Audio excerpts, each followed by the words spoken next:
Olito, Chimichukma, Yakoki, Shata, Ohoyo, Apihuma, Sia. Greetings to you. I am Nura Sunlight. Olito, Chimichukma, Yakoki, Shata, Hatak, Apihuma, Sia. Greetings to you. I am Victor Burning Fire. We thank you for joining us. This video was started on what our immediate Spirit Traveler clan observes as the Indigenous Day of Mourning and the National Day of Mourning to others. In any case, the acknowledgement of this day is your protest as well against what the United States colonizers coined as Thanksgiving in celebration of their genocide against our Aboriginal Indigenous people on this land they call America. And this genocide is still going on to this very day. However, this day is our liberation from the United States colonization. Welcome, a big welcome. This is part one of This Is How We Do It. Decolonize for complete liberation of our people. Same as usual, we will start with definitions and an outline of how. Colonization. Colonization refers to both the formal and informal methods of behavior, ideological, institutional, political, and economical means that maintain the subjugation, dominance, and exploitation of indigenous people, our lands, our resources, and the abusive generational occupation on lands that the colonizers had stolen. Colonization is always the colonizers' war against the Aboriginal Indigenous people. Now, we're going to be working on decolonization, and like I said, there's many people, millions of people, Indigenous people around the world that have worked on this. They've succeeded in this in many parts of Earth Mother, and we're going to do the same because we're the only people that aren't doing that to this day.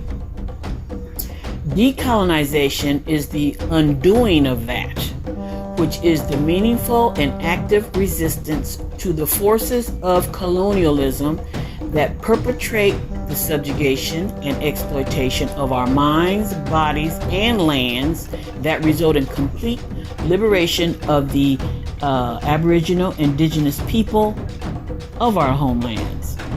Also, decolonization is engaged for the ultimate purpose of overturning the colonial structure and realizing once again, as it was before the foreign invaders, complete indigenous liberation.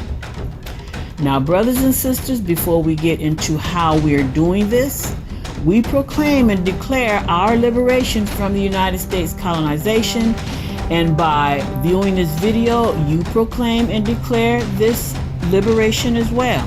Now for the short outline, but we will get into more detail in later parts. So we're going to just go through the brief outline, and then the next part we'll go get more into detail. Now these steps, we have to engage in these steps simultaneously, meaning that we have to do these things at the same time. It's nothing really difficult. And once you start this, you're going to be feeling more liberated along the way. So the first, to summarize it, is actually 3 steps or 4 steps. 1, get knowledge of self. 2, decolonize your mind. 3, reconnect to our land. And 4, once we carry out these 3 steps, along the way we're going to be taking action while we carry out these steps. You know, it's easy to say what to do, but we got to say how we're going to do this. Okay, 1, get knowledge of self, meaning learn who you are and where you come from. It's not as hard as people, or as difficult as people think. We do this easy step by just tracing our clan's bloodline. You know, most people think of the clan, but just think of family. Say like your mother, father, sisters, brothers. You know, just your clan, your grandmother, grandfather. You know, your blood.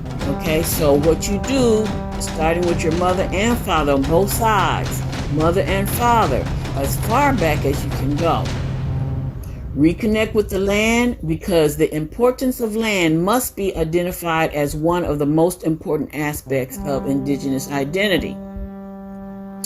Now, when you do this, this will give us truth. I repeat, the truth about who you are, who we are on this physical plane, not what somebody has told you. You know, you just follow along with that. While regaining total self-awareness, you must also protect yourself. We're speaking from experience, which is vital throughout our liberation efforts, because colonization always means war against us. The Aboriginal Indigenous people of this land, they're fighting against us all the time, because they want to stay in occupation of the land, and they have these informants that help them along. All ill effects of colonization are tied to disconnection of the Aboriginal Indigenous people to their land, because our land is tied to every aspect of being an indigenous being. Now, how? Okay, so this is how we do this. Go to your elders. As far, the oldest one, if they don't know, just start with your mom. Trace the colonizers, trace your mothers and fathers' births, their names, births, and everything. Trace the colonizers' documents, their census, birth certificate, ship ledgers found in the colonizers' government offices in places like Ancestry.com. Get assistance or camelback on relatives that's already doing your family tree. And then as added protection, which is very vital, learn to know who your enemy informants are. An informant is someone who supplies information to the oppressors, like the sheriffs, police, and FBI, CIAs, and all these alphabet gangs and everything. They give information to the United States people that this foreign occupier pay as their colonial state officials. And what they do, they get close to you. And we're speaking from experience. Dishonorably betray you and betray your knowledge gained in confidence. So take it from a former FBI informant, but we're going to play that video right now.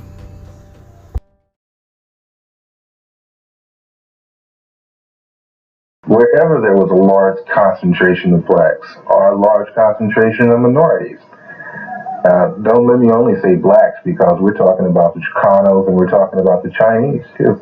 But among every ethnic group, there were ethnic groups of that group who could be recruited by the FBI to infiltrate their own. Right. People are into a fantasy world when they believe that the Federal Bureau of Investigation finds out what it finds out through the method of scientific investigation, that the agents can just go out and they can plot a course and they can follow a man everywhere and they take notes and such.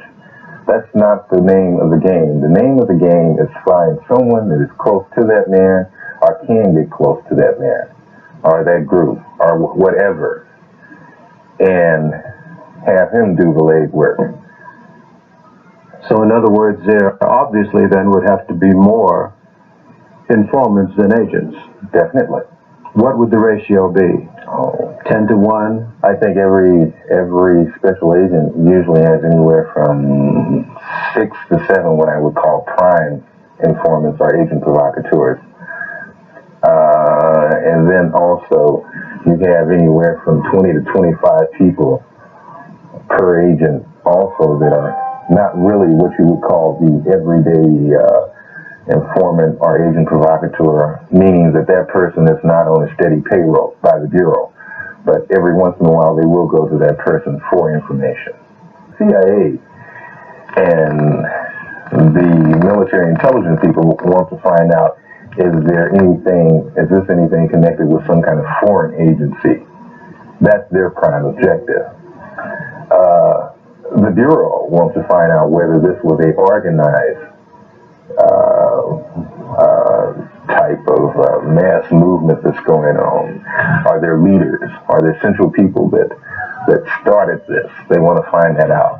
Who was the one that was out there getting the group of people together and said, hey, let's go get this? They want to know that.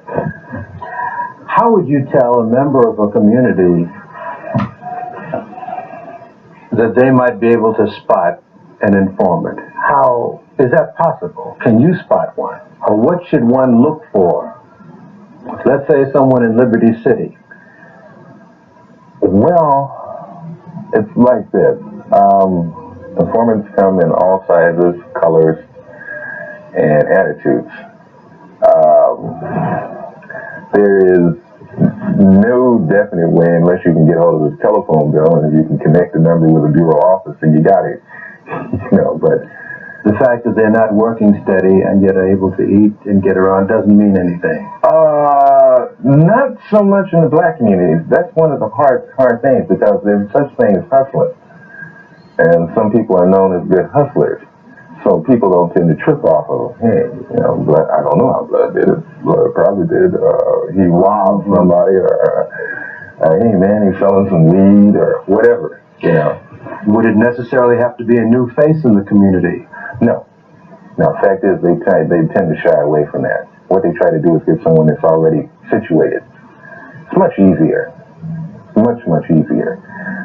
If they have what they call a prime informant, one that has been trained, that knows how to get into the group. Say he's with another group and he's made a name for himself. Okay, and then there is a group that the Bureau is interested in. Well, what they would like for him to do then is use his rep from the other group to deal with it. What do you base your conjecture or your statement that FBI operations and surveillance is more extensive today than it ever was? Why would there be? There doesn't seem to be the kind of organizations that existed in the 60s. Why would there be an even greater surveillance on the part of the government? Well, you have to look at it from the standpoint that the Bureau looks at it. And to them, organization or no organization, as long as there's one or two people or a handful of people that still think in the molds of some of the groups in the 60s, then they will be watching them. You can believe it. Step 2. Decolonize your mind. The quote-unquote education, in which the etymology of this word means training of animals, that you are receiving from the colonizer's school system of assimilation, must be decolonized and re-indigenized, or resurrected in our own thought processes. To decolonize the mind requires everyone to be aware and critically assess how our minds have been affected by the cultural destruction of colonialism and colonization. Not only the Thanksgiving genocide celebration and the allegorical Christian Christmas and such, these colonial structures would be every last institution that was transplanted on this land, then disguised as being indigenous to this land, such as the colonizers' Roman system of government, all their documents and things that everybody keep holding on to. Doesn't matter if they're so-called democracy or republican form of their government. Their religious orders, their academic community of grade schools, colleges, and universities, their politics, their science of so-called wealth called economics, etc. And we must resurrect our own ancestral principles that lay dormant on the inner. However, will immediately become activated once we get started, or once you get started. Decolonization of the mind includes regaining the balance of our clans and tribes by decolonizing gender roles. This is where the procreative nature of man and woman is reestablished physically, mentally, emotionally, and spiritually in the fundamentals of natural life, which eliminates the colonizers' Romanized unnatural man and man, woman and woman, non-procreative relationships that they purposely use to halt the reproduction of our people, which is another form of genocide. How? Since you have been working on the first step, you will want to change your vocabulary and learn and teach the children our indigenous tongue and our mind processes, which gives us the true meaning and expressions of our own people and our culture. You might ask, well, how can I teach my indigenous tongue to my children when I don't know what that is? The answer to that, sister and brother, is in step 1. Knowing who you are. Once this is done, you will know what your tongue is, what your indigenous tongue is. And the assistance of other indigenous people already exists in providing that instruction in language.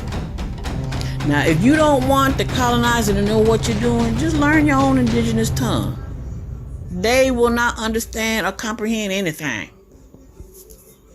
Step 3, reconnect to our land and being prepared for the final collapse of the oppressive colonial system, meaning not having total dependency, such as going to its court system for help to liberate yourself from their foreign system.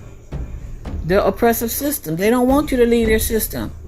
And so as long as you go into them, they know that you're still in it. Or asking for reparations or wanting to be recognized by them. And they're the foreign colonizers, which is impossible for the colonizers to commit their own suicide by helping the very same indigenous people that they are feeding off of. Or repeating, you don't want to repeat the colonial system that you're trying to get free from by mimicking the state-centric system or starting like state nations. It's the same thing. Without our land, it is difficult to hold the body of self-knowledge used for cultural identity, which includes our true languages, and the realization of how critical it is for our people to secure and protect our homeland in order for our true culture and language to survive. We have to do these things.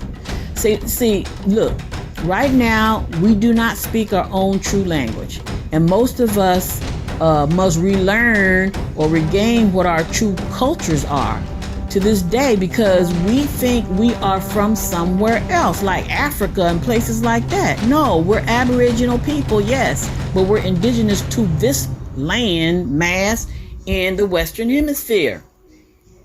Now reconnect to our land, because the disconnection caused the indigenous people to become physically unhealthy and dependent on the state or the nation state system, which is the very same colonial system. Now this reconnection to our homeland will end drug dependencies. It'll end the killing of our own people and so-called stealing what's already belonging to us. It ends the foreigners' jail and prison industry that profit for them. You know, they profit off of our people filling those beds.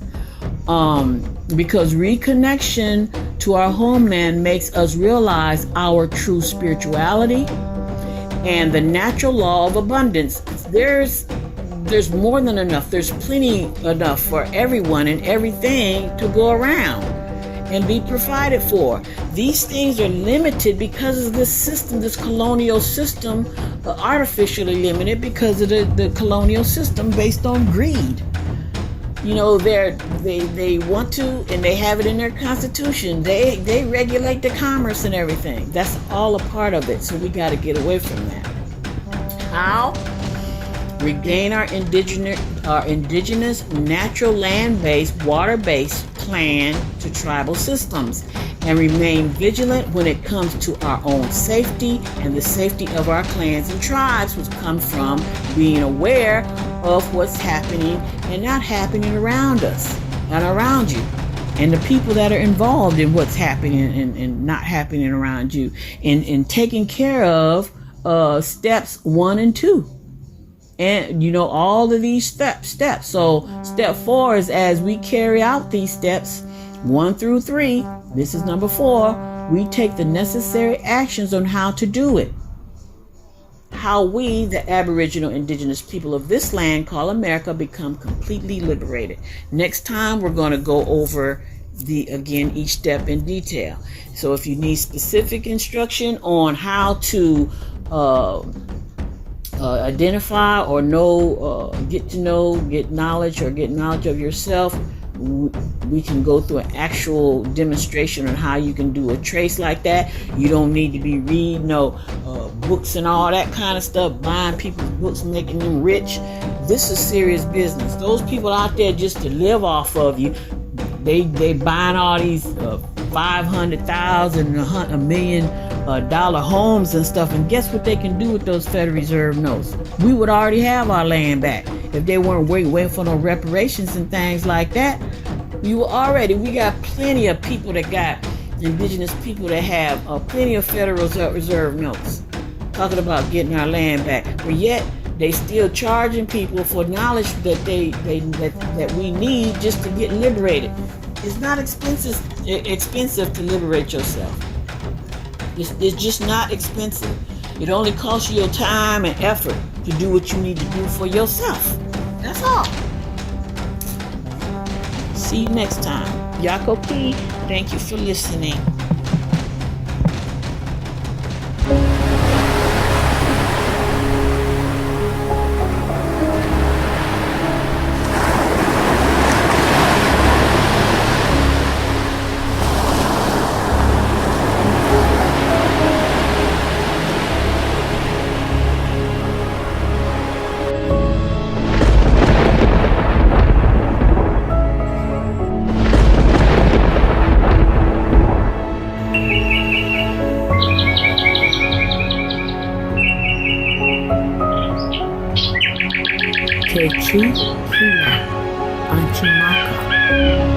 I love you, Mother Earth.